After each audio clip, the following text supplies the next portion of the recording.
Respected elders, educationists, dear teachers, and dear students, welcome. Today we are to see the auxiliary verb must. The meaning and uses of the auxiliary verb must. Come, let us read on.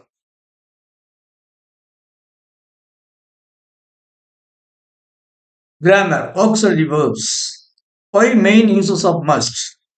Line 410, dated 24/1/2026. Must.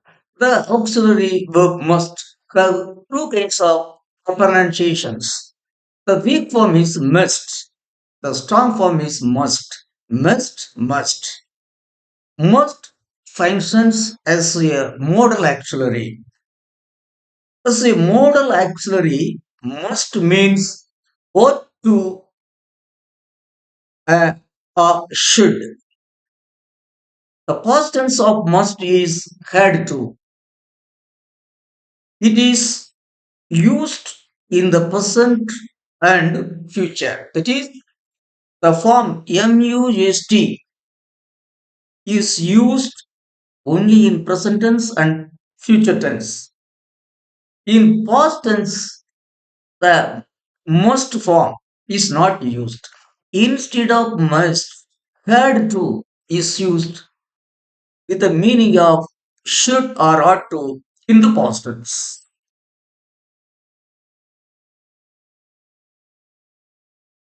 Examples. All the three persons. Three persons. I must meet Kanimuli now itself. Simple present tense.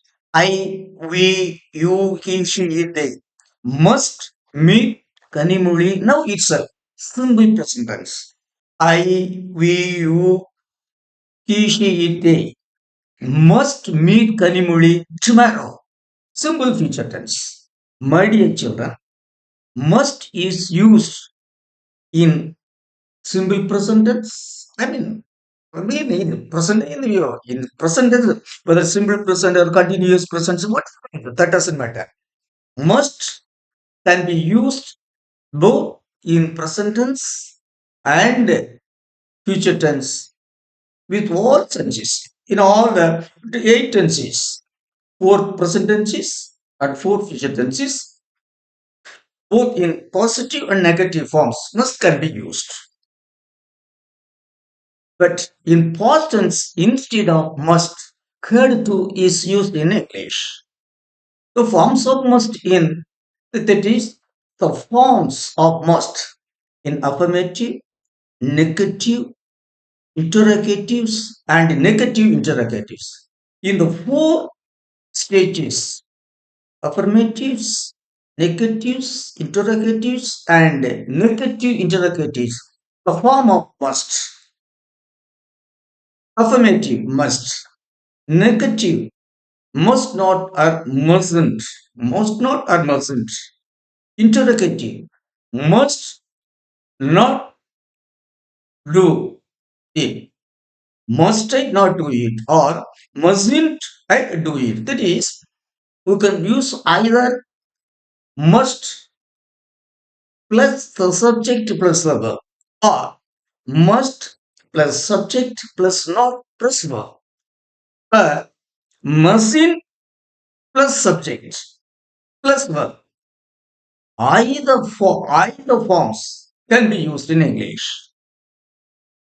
See, must is always followed by the where infinitive. Must is always followed by the where infinitive. What is where infinitive? The present form of a finite verb. The present form of a finite verb is called a where verb. That is to go, full infinitive. Go by infinity. That's all. My dear children, look here clearly. Look to the form. I mean, look carefully the stable I have given here. Obligation, no obligation. See, with which sense must is used? Recording obligation. That is speaker's authority and external authority. There are two kinds of authority. That is the authority of the speaker and the authority of the hearer. There are two kinds. Authority of the speaker and the authority of the hearer. Here, must in future tense and present tense. Must is used to mention the authority of the speaker. Must is used to emphasize the authority of the speaker, not the hearer. Let us see that. Speaker's authority, future tense, to represent to mention speaker's authority, must is used in future tense. Recording the authority of the hearer or the external authority, instead of must, shall have to or will have to is used. My dear children, recording the uses of must, there are two kinds of authorities in English. One is authority of the speaker, another is the authority of the hearer. Or the external, that is called external authority. To mention the authority of the speaker, we must use must in future tense. Recording the authority of the hearer, we have to use or recording the authority of the either the hearer or the authority of the subject, either the authority of the subject or the hearer. We should use shall have to or will have to. Recording non-application. Recording non-application. We have to use shall or won't have to. No application. No application. We have to use I mean negative in the negative form. Shall or won't have to. Negative form. Then recording present tense. Recording present tense. To refer the authority of the speaker, must refers in the present tense, must refers the authority of the speaker. In the present tense, the authority of the hearer or the subject. The authority of the hearer or the subject should be mentioned through by the verbs have to or has to or have got to. Have to or has to or have got or has got. My dear children, in the present tense, is all the simple present, present continuous, present perfect, continuous tense. In all the present tenses, all the four kinds of present tenses, to mention the authority of the speaker, we should use must. To mention the authority of either the either the subject or the hearer, we have to use have to or has to, or have got or has got to. That's all. Recording non obligation. I mean, in a recording non obligation. The negative forms. The negative of the no obligation. Do not or does not have to, or have not or has not got. Recording the past tense instead of had, instead of must, had to, both the speaker's authority and the external authority had to use used. And a recording non-application in the negative forms do not have to or had not got to or used. My dear children, again, see, have a careful memory of these the stabler form. There are two authorities in a speech. One is the authority of the speaker, another is authority of the hearer or external authority. Must is used in present tense and future tenses. In past tense, instead of must, had to is used. That's all. Must means what to or should. Must means what to or should. In future tense, to refer to mention the speaker's authority must is used. In future tense, to in future to refer to the authority of the hearer or external authority shall have to or will have to is used. Then in the present tense to refer to the authority of the speaker must is used. To refer to the authority of the hearer or external authority have to or has to or has got to or have got to are used.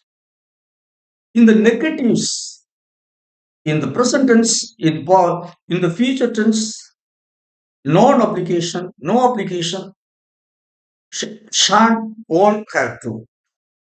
Present tense, do not or does not have to, or have not or has not got.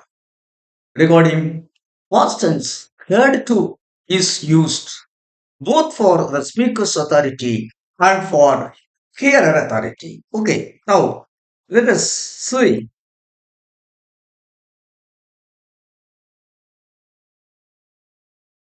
The five uses of must.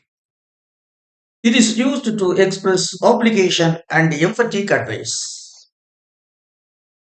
To must is used to, to express obligation or emphatic advice. Further, you must get up earlier in the morning. Obligation. You must take more exercise. Join a squash club. Advice. Second use. It is used in negative sentences to say that something should not happen because of a rule or law or because of the situation. You mustn't talk to your mother like that. Advice. This book must not be removed from the library. Obligation.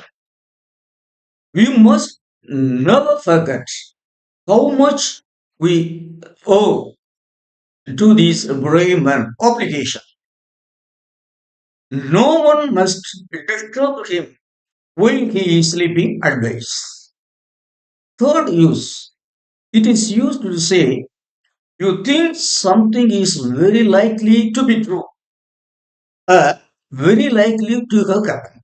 To express that you think something must be likely to be true, or something very likely to have happened. To express these ideas. Valen must be nearly 90 years old now. Expression of certainty.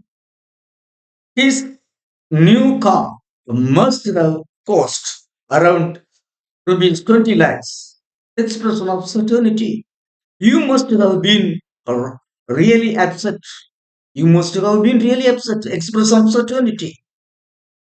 There must be something wrong with the engine. Expression of certainty. That is to express certainty. That is something must be true or something must have happened. To express the certainty of these happenings, must is used.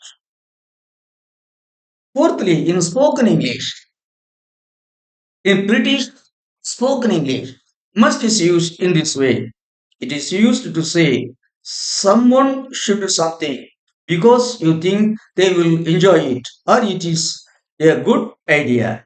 It is to say you if someone does something, he must get enjoyed or he must have some ideas, new ideas.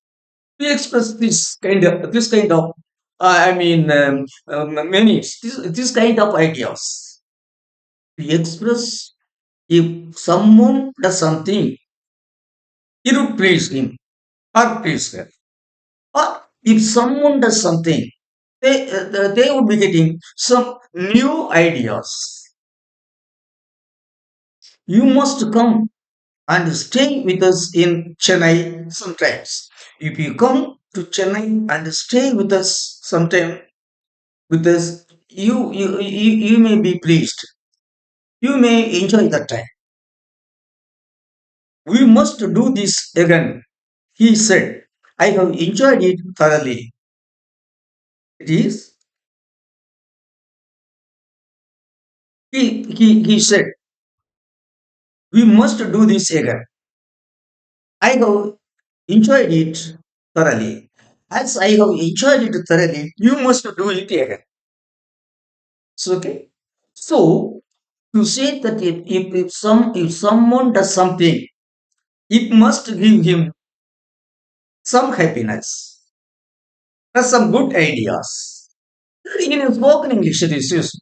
British spoken English. The fifth use of must. It is mainly used in the British spoken English. It is used to say that you intend or want to do something. That is in the British spoken English. It is used. If you want to do something, then you should express that your ideas using must. That is yes used to express must is used in a spoken British spoken English to express the intent want of someone else. Okay, I must mm, uh, I must call her tonight.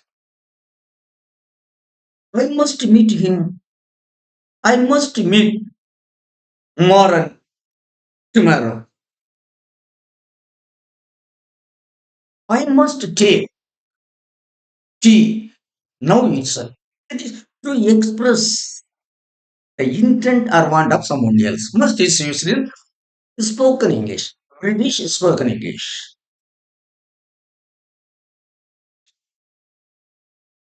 My dear children, here I have talked about the auxiliary verbs, its form and its uses. That is, must means ought to or should. In this sense, must is used in English. Is the must is used with the form must both in present tenses and future tenses. In past tenses, must is not used. Instead of must, had to is used in English. That's all. That is, recording the uses of must.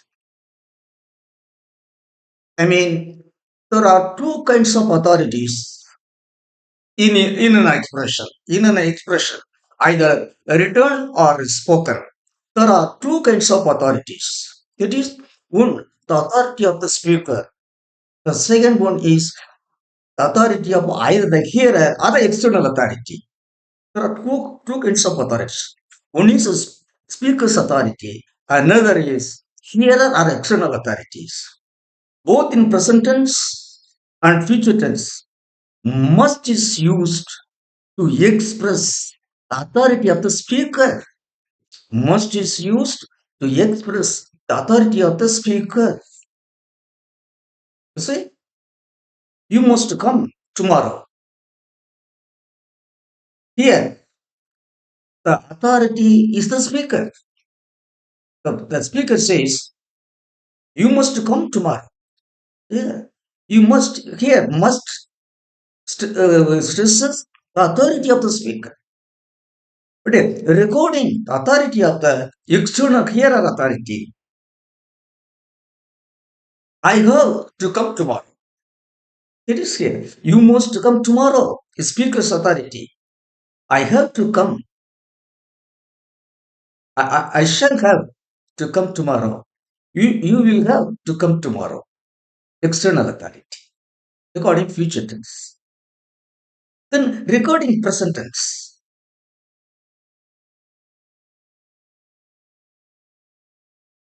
You must do it now itself. It is the speaker's authority. You must do it now itself. The speaker's authority. See, here is authorities. Present tense. I or we have to do it. I or we have to do it now itself. You have, they have, she has, he has to do it now itself. I mean here an authority. So to stress the authority, to mention the authority of the speaker, both in future tense and present tense, must should be used. To mention, to express the authority of the either hearer or external authority, in future tense, shall have to or will have.